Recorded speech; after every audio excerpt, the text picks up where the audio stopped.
And finally, new rule 12 years after 9/11, and amidst yet another debate on whether to bomb yet another Muslim country, America must stop asking the question, why do they hate us?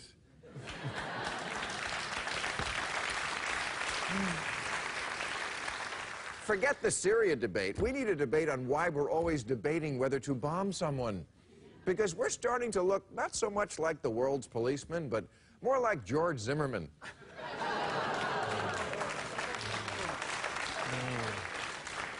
Itching to use force and then pretending it's because we had no choice.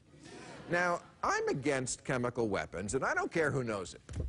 And I do understand the appeal of putting the world on notice that if you use poison gas, the United States of America will personally fuck you up. We will seek out the counsel and support of the entire nation of families, and then no matter what they say, we'll go ahead and fuck you up. But however valid that argument may be, it is, I believe, outweighed by the fact that we have to stop bombing Muslim countries if we ever want to feel safe from terrorism in our own. The chemical weapons treaty is important, but to the jihadi on the street, it just looks like we're always looking for a new reason to bomb them. Even worse, bombing seems to be our answer for everything. Since 1945, when Jesus granted America air superiority,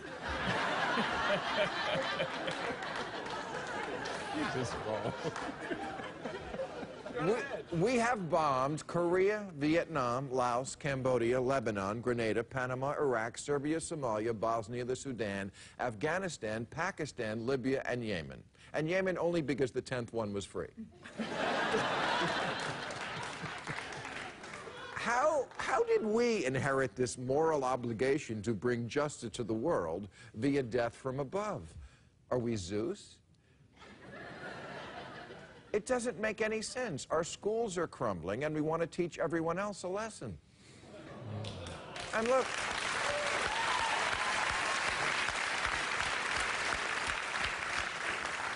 I am no fan of Assad, and I say that openly. I don't care if it costs me jobs in Hollywood.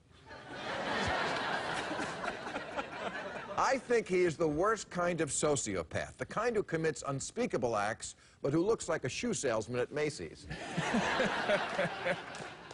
I'm just pointing out that we're the only country in the world that muses out loud about who we might bomb next. Iran? Yeah, we might bomb you. Yeah, we're thinking about it, maybe. Depends on the mood. We did this with Iraq after 9/11, even though they had nothing to do with 9/11. We do it with Iran every day, and now it's Syria's turn. We're like a schoolyard bully who's got every kid in the class nervous they're going to be next. And I don't know if anybody should have that kind of power. Can you imagine going to work and sitting at the table with the lunch with 10 different people in front of you and saying, hey, you think we should kill Bob?